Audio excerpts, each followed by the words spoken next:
Hello everyone, welcome to my YouTube channel. My name is Nisha and I am a nursing student. This is my very first video on YouTube channel and I will try my best to explain everything in a simple and easy way for especially nursing and the medical students. So without wasting any time, let's start today's topic. In this video, we will cover the meaning of abortion, definition, its classification and important nursing points. First of all, let's understand the meaning of abortion. Abortion means termination of pregnancy before the fetus become viable, which means before the fetus it can survive outside the uterus. In general and in mostly books, it suggests that abortion is considered safe before 20 weeks of pregnancy or before fetal weight reaches around 500 grams. So the definition is the expulsion or extraction of a product of conception, that is embryo or fetus, weighing 500 gram or less before the age of viability before 20 weeks of pregnancy is considered or termed as abortion. Now let's start with the classification of abortion. Abortion is mainly classified into two main categories. The first one is spontaneous abortion and the second one is induced abortion. The spontaneous abortion is also known as miscarriage because it occurs naturally without any kind of medical or surgical intervention. On the other side, the induced abortion means abortion done intentionally with medical or surgical methods. Spontaneous abortion further divided into many categories, that is first one is threatened abortion, second one is inevitable abortion, third one is incomplete abortion, fourth one is complete abortion, fifth one is missed abortion or retained abortion, sixth one is septic abortion, seventh one is recurrent abortion. And on the other side, induced abortion mainly classified into two categories, that is therapeutic abortion and second one is elective abortion. Let's discuss one by one. In the first category of spontaneous abortion, the first one, threatened abortion. The threatened abortion is a condition generally occur in the early pregnancy, that is the first trimester. In this, bleeding occur before the 20 weeks of gestation, but the cervix remain closed, due to which pregnancy is still viable. That means the fetus is still alive or safe, and pregnancy can still continue normally.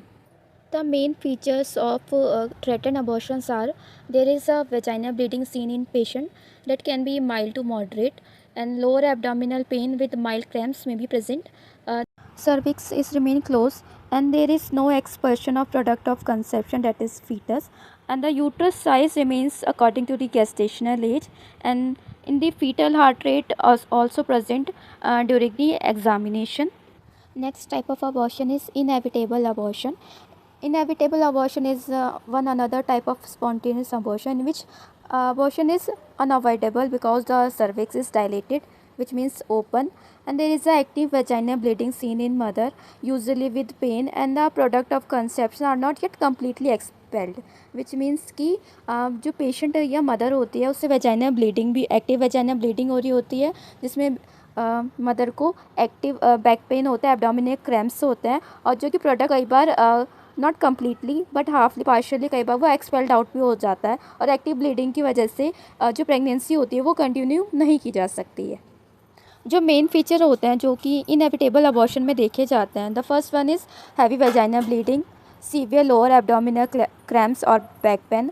जो cervix होगा वो dilated होता है, it means open होती है, जिसकी वजह से जो एक्टिव ब्लीडिंग हो पाती है, यानी हैवी वेजाइनल ब्लीडिंग होती है. इसके अलावा बल्जिंग मेम्ब्रेन्स में भी प्रेजेंट, क्योंकि जो भी हमारा कंसेप्शन प्रोडक्ट होता है वो एक्सपेल आउट होने लगता है. और इसके अलावा जो भी यूट्रस साइड होता है वो गेस्टेशनल एज के अकॉर्डिंग ही रहता है. Next type is complete abortion. Complete abortion भी स्पॉन्टेनियस अबॉर्शन का एक टाइप होता है जिसमें जो भी कंसेप्शन का प्रोडक्ट होता है वो कम्प्लीटली एक्सपेल आउट हो जाता है यूट्रस से. ये जनरली 12 वीक्स ऑफ प्रेगनेंसी में या इन जनरल 12 वीक की प्रेगनेंसी से पहले देखा जाता है, क्योंकि जो भी कंसेप्शन प्रोडक्ट है वो यूट्रस से कम्प्लीटली एक्सपेल आउट हो जाता है, इसलिए जो यूट्रस होता है वो एम्प्टी हो जाता है और जो ब्लीडिंग होती है वो रिड्यूस हो जाती है. इसकी वजह से जो मेन फीचर्स कंप्लीट अबॉर्शन में देखे जाते हैं वो होता है हैवी ब्लीडिंग हो रही थी और पेन हो रहा था, बट अब पेन में रिलीफ है, और जो ब्लीड अलावा जो सर्वाइकल ओएस होगा वो क्लोज हो जाएगा. इट मीन जो सर्वाइकल ओपनिंग हुई थी वो क्लोज हो गई, क्योंकि जो भी कंसेप्शन प्रोडक्ट था वो सारा एक्सपेल आउट हो गया। इसके अलावा जो यूट्रस होगा, यूट्रस का साइज स्मॉलर हो जाएगा अकॉर्डिंग टू दी मतलब गेस्टेशनल एज के अकॉर्डिंग, जैसा यूट्रस का साइज था अब वो उससे छोटा हो जाएगा। इसके अलावा पेशेंट ये भी बोल सकता है कि that she is feeling better after the expulsion of the product और foetus. Next type of abortion is incomplete abortion. Incomplete abortion एक अदर टाइप है स्पॉन्टेनियस अबॉर्शन का, जिसमें some product of conception expelled out हो जाता है। It means जो भी हमारा प्रोडक्ट होता है कंसेप्शन का, दैट इज़ फीटस, वो पार्शियली एक्सपेल्ड आउट हो जाता है, और जो उसका रिमेनिंग पार्ट होते हैं यानी हाफ पार्शियल पार्ट, वो पेशेंट के यूट्रस में रह जाता है। इन जनरल जो भी रिमेनिंग पार्ट्स रह जाते हैं यूट्रस में, वो जनरली प्लेसेंटा और मेम्ब्रेन ही होते हैं। प्रेगनेंसी इसमें टर्मिनेट हो जाती है क्योंकि पार्शियली सारे पार्ट्स निकल चुके होते हैं फीटस के, और बट जो यूट्रस होता है वो कम्प्लीटली एम्प्टी नहीं होता क्योंकि पार्शियली पार्ट्स उसमें अभी भी हैं। जो मेन की फीचर्स देखे जाएंगे इनकम्प्लीट अबॉर्शन में इसमें, क्योंकि पार्शियली कंसेप्शन ऑफ प्रोडक्ट यानी फीटस अब हाफ या पार्शियली अभी भी यूट्रस में है, तो इसलिए अभी हैवी वजाइना ब्लीडिंग या एक्टिव वजाइना ब्लीडिंग कंटिन्यू रहती है पेशेंट में। इसके अलावा पेशेंट को सीवियर एब्डोमिनल क्रैम्प्स रहेंगे और जो सर्वाइकल ओएस है वो ओपन रहेगा। इसके अलावा पेशेंट के बहुत थोड़े छोटे या बड़े बड़े क्लॉट्स पास आउट होते हैं। इसके अलावा जो यूट्रस है वो धीरे धीरे अकॉर्डिंग टू द यूट्रस का साइज़ छोटा हो जाएगा अकॉर्डिंग टू दी गेस्टेशनल। इसके अलावा पेशेंट में अगर उसे शॉक के साइन अपीयर हो तो उसमें पेशेंट में लो बीपी देखा जाएगा, रैपिड पल्स देखा जाएगा। इसके अलावा पेशेंट डिजीनेस फील करेगा। Next type of abortion is missed abortion, जिसे रिटेन अबॉर्शन भी कहते हैं। इस अबॉर्शन में बेसिकली जो भी हमारा कंसेप्शन ऑफ प्रोडक्ट होता है, इट मीन्स जो एम्ब्रियो होता है वो यूट्रस में उसकी डेथ हो जाती है, बट जो कंसेप्शन ऑफ प्रोडक्ट है वो यूट्रस में रहता है, वो एक्सपेल्ड आउट नहीं होता, और जो सर्वाइकल ओएस है वो क्लोज रहता है। इट मीन्स कि जो फीटस है वो यूट्रस में मर चुका है, उसकी डेथ हो चुकी है, बट वो एक्सपेल्ड आउट नहीं हुआ है। इसका मेन फीचर ये होता है कि मदर को ज़्यादा ब्लीडिंग नहीं होती, कई बार मदर को स्पॉटिंग देखने को मिलती है और इसके पेन नहीं होता मदर को, इसलिए उसे पता नहीं चल पाता। Next type of abortion is septic abortion. Septic abortion basically as the name suggest ये मदर को इन्फेक्शन की वजह से होता है। फॉर एग्जांपल अगर मदर किसी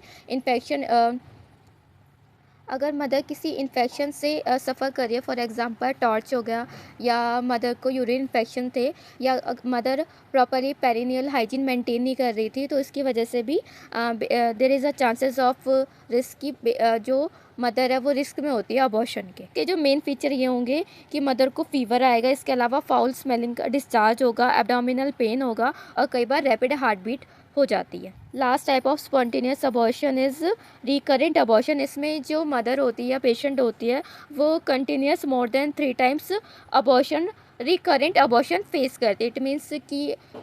इट मीन्स जो फीटस है उसके वायबिलिटी से पहले ही वो कंसेक्यूटिव यानी कंटिन्यूस मैनर में 3 बार रिकरेंट अबॉर्शन फेस कर चुकी होती है। So this is a recurrent abortion. Now let's discuss the another type of induce abortion. Induce abortion के बेसिकली 2 कैटेगरीज में डिवाइड किया गया था, जिसका पहला था थेरेप्यूटिक अबॉर्शन, सेकंड टाइप था elective abortion. Therapeutic abortion basically medical indicated होता है, जिसमें अगर मदर को कोई लाइफ थ्रेटनिंग कंडीशन है, या मदर की फिजिकल या मेंटल हेल्थ डिस्टर्ब हो रही है ड्यू टू प्रेगनेंसी, या जो फीटस है उससे कोई सीरियस फीटल एबनॉर्मेलिटीज़ है, इस कंडीशन में थेरेप्यूटिक अबॉर्शन करवाया जाता है। इसके मेन इंडिकेशन हो सकते हैं कि अगर जो मदर को कोई लाइफ थ्रेटनिंग कंडीशन है, फॉर एग्जांपल मदर को सीवियर हार्ट डिजीज़ है, या मदर प्री एक्लेम्शिया से सफ़र कर रही है जो कि आफ्टर मेडिकेशन भी कंट्रोल नहीं किया जा रहा है। इसके अलावा मदर सीरियस मैटरनल कंडीशन से सफ़र कर रही है, for cancer, malignancy, renal failure, severe anaemia, और next is foetal abnormalities. For example जो फीटस है उसे इंसेफ्लोपैथी है या क्रोमोसोमल डिजीज़ कंडीशन डिसऑर्डर्स है, तो भी थेरेप्यूटिक अबॉर्शन करवाया जाता है। इसके अलावा जो अगर पेशेंट है उससे जो प्रेगनेंसी कंसीव की है वो एक सेक्सुअल असॉल्ट की वजह से हुई है, तो she can undergo the therapeutic abortion under the act of MTP act 1971। Next type of abortion is elective abortion, जो कि नॉन मेडिकल अबॉर्शन होता है। ये जनरली ऑन रिक्वेस्ट पे करवाया जाता है। रिक्वेस्ट पे कहा जाता है, इट मीन्स ये जो वुमेन होती है ये उसके अपने पर्सनल रीजंस होते हैं विदाउट एनी मेडिकल और फीटल कंपल्सन इनसे या फीटल अबनॉर्मलिटी है, वो उनके अपने रीजंस होते हैं। फॉर एग्जांपल ही और ही फॉर एग्जांपल शी थिंक्स कि उनकी फैमिली कंप्लीट है, या सोशल इकोनॉमिक रीजंस बहुत सारे हो सकते हैं। फॉर एग्जांपल अनवांटेड प्रेगनेंसी है, उन्हें लग रहा है कि उनकी फैमिली कंप्लीट है, फाइनेंशियल या इकोनॉमिक प्रॉब्लम्स है, सोशल और पर्सनल रीजंस भी हो सकते हैं। So this is all about the classification of abortion. Let's discuss about the what are the roles of nurses during the abortion, before the abortion or after the abortion. Let's discuss one by one. So firstly हम pre abortion care में क्या करते हैं। हम ये pre abortion care basically वो period होता है जिसमें जो पेशेंट है या मदर है वो डिसीजन बनाती है अबॉर्शन का till the start of procedure, यानी प्रोसीजर के स्टार्ट होने से पहले और अबॉर्शन का डिसीजन बनाने के बाद का जो पीरियड होता है वो प्री अबॉर्शन पीरियड होता है। सो फर्स्टली हम असेसमेंट करते हैं जिसमें हम पेशेंट की या मदर की कंप्लीट हिस्ट्री लेते हैं, जिसमें पेशेंट की मेडिकल हिस्ट्री ली जाएगी, मेडिकल हिस्ट्री, सर्जिकल हिस्ट्री और जो भी उसकी ओबीजी हिस्ट्री होगी, ऑब्स्टेटिकल हिस्ट्री, वो हम सब लेंगे। इसके अलावा हम जो पेशेंट का फिजिकल एग्जामिनेशन करेंगे। इसके अलावा उसका इमोशनल कंडीशन असेस करेंगे और जो भी रिस्क फैक्टर्स है या कॉन्ट्राइंडिकेशन है उसे आइडेंटिफाई करेंगे। सेकेंडली हम असेसमेंट के बाद हम पेशेंट को प्रिपेयर करते हैं फॉर द प्रोसीजर, जिसमें हम पेशेंट को प्रोसीजर के बारे में बताते हैं। उसके अलावा जो अल्टरनेटिव्स होते हैं हम पेशेंट को वो भी बता देते हैं। एक इन्फॉर्म कंसेंट लिया जाता है पेशेंट से। इसके अलावा जो भी नेसेसरी इन्वेस्टिगेशंस होती है वो परफॉर्म की जाती है, जिसमें ब्लड प्रोफाइल के लिए इन केस ऑफ जिसमें ब्लड टेस्ट परफॉर्म किया जाता है या पूरे फिजिकल एग्जामिनेशन परफॉर्म किए जाते हैं कि पेशेंट प्रोसीजर के लिए प्रिपेयर है या नहीं, या पेशेंट को कोई इन्फेक्शन तो नहीं है। देन हम पेशेंट को काउंसलिंग प्रोवाइड करते हैं, जिसमें हम पेशेंट को इमोशनल सपोर्ट प्रोवाइड करते हैं और जो भी प्रोसीजर होने वाला होता है वो डिस्कस करते हैं। जो पॉसिबल कॉम्प्लिकेशंस होते हैं, फॉलोअप होते हैं, उसके बारे में बताते हैं और मेक श्योर करते हैं कि पेशेंट की जो भी प्राइवेसी कॉन्फिडेंशियलिटी है वो मेंटेन रहेगी थ्रू आउट दी प्रोसीजर। उसके बाद पेशेंट को प्रिपेयर किया जाता है, जिसमें हम पेशेंट को बोलते हैं कि उसे एनपीओ में रहना है। इसके अलावा ब्लैडर एवैक्यूएशन करना, यानी ब्लैडर एम्प्टी होना चाहिए। और देन एज़ पर दी डॉक्टर रिकमेंडेशन जो भी प्री ऑपरेटिव मेडिकेशंस होती है वो हम पेशेंट्स को प्रोवाइड कर देते हैं। देन डॉक्यूमेंटेशन की जाती है, जिसमें जो भी एक्यूरेट रिकॉर्ड एंड रिपोर्ट्स होते हैं पेशेंट के रिगार्डिंग हम वो करते हैं। और जो भी हमने कंसेंट साइन वगैरह किए होते हैं, जो भी हमें बेसलाइन डाटा हमने कलेक्ट किया होता है पेशेंट का, वो हम मेक श्योर करते हैं वो हमारे पास हो। Next is intra abortion care. It means जब अबॉर्शन का प्रोसीजर हो रहा था या परफॉर्म होता है उस टाइम हमारी कौन सी नर्सेस की रिस्पॉन्सिबिलिटी होती है। फर्स्टली मेंटेन एसेप्स, हमें जो भी स्टैंडर्ड प्रिकॉशंस होते हैं एसेप्टिक टेक्निक्स की, हमें वो सारे फॉलो करने होते हैं to maintain the sterility of the procedure. हमें इंश्योर करना होता है जो भी इन्वायरमेंट है वो क्लीन है, सेफ है और एसेप्टिक है। इसके अलावा हमें कंटिन्यूस पेशेंट की वाइटल्स मॉनिटर करने होते हैं, ऑब्जर्व करना होता है कि पेशेंट को ज़्यादा पेन तो नहीं हो रहा, ब्लीडिंग तो नहीं हो रही। इसके अलावा अदर कॉम्प्लिकेशन केस ऑफ कि पेशेंट का बीपी लो हो रहा है या बीपी राइज तो नहीं हो रहा, और पेशेंट की साइकोलॉजिकल स्टेटस, और पेशेंट को एक कंटिन्यूस इमोशनल सपोर्ट प्रोवाइड करना होता है। थर्ड, हमें जो भी फिजिशियन होते हैं या डॉक्टर होते हैं उन्हें असिस्ट करना होता है इन अरेंजिंग और pass the instrument, anticipate needs during the procedure, safety और कंफर्ट मेंटेन करनी होती है, इंश्योर करना होता है कि जो पेशेंट है वो सेफ फील कर रहा है, कंफर्टेबल फील कर रहा है। नेक्स्ट, कॉम्प्लिकेशन वॉच करनी होती है। हमें मोस्ट इम्पॉर्टेंटली फोकस करना होता है कि पेशेंट को एक्सेसिव ब्लीडिंग ना हो, यूट्राइन परफोरेशन ना हो या शॉक के सिम्टम्स ना आए पेशेंट में। इसके अलावा हमें अगर हमें कुछ ऐसे अबनॉर्मल सिम्टम्स अपीयर होते हैं तो हमें डॉक्टर या फिजिशियन से कंसल्ट करना होता है और पेशेंट को इमरजेंसी केयर प्रोवाइड करनी होती है as per the conditions. Next documentation करना होता है एज़ पर दी जो भी प्रोसीजर परफॉर्म किए गए हैं उसके रिकॉर्ड एंड रिपोर्ट मेंटेन किए जाते हैं। पेशेंट का रिस्पांस मेंटेन किया जाता है, वाइटल्स, और अगर कोई कॉम्प्लिकेशन होती है तो हमें वो भी डॉक्यूमेंट करना होता है। और थ्रू आउट द प्रोसीजर हमें पेशेंट की प्राइवेसी कॉन्फिडेंशियलिटी मेंटेन करनी है। लास्ट इज पोस्ट बाद परफॉर्म किया जाता है। इट मीन्स कि after the procedure till the recovery and follow up. So firstly हम पेशेंट की मॉनिटरिंग प्रॉपर्ली करते हैं और असेसमेंट करते हैं। असेसमेंट में हम बेसिकली पेशेंट की जो भी वाइटल साइंस हैं उन्हें प्रॉपर्ली मॉनिटर करते हैं, उनकी और जो पेशेंट की जनरल कंडीशन है। इसके अलावा पेशेंट को असेस करेंगे पेन के लिए, ब्लीडिंग के लिए, फीवर के लिए, और एज़ पर कोई डिस्कम्फर्ट है तो। इसके अलावा जो भी कुछ कॉम्प्लिकेशन, अगर हम कॉम्प्लिकेशन या उसके साइंस अपीयर होंगे तो हम मॉनिटर करते हैं, असेस करते हैं। इसके अलावा हम मेक श्योर करना होता है कि पेशेंट कंफर्टेबल फील करे, सेफ़ फील करे।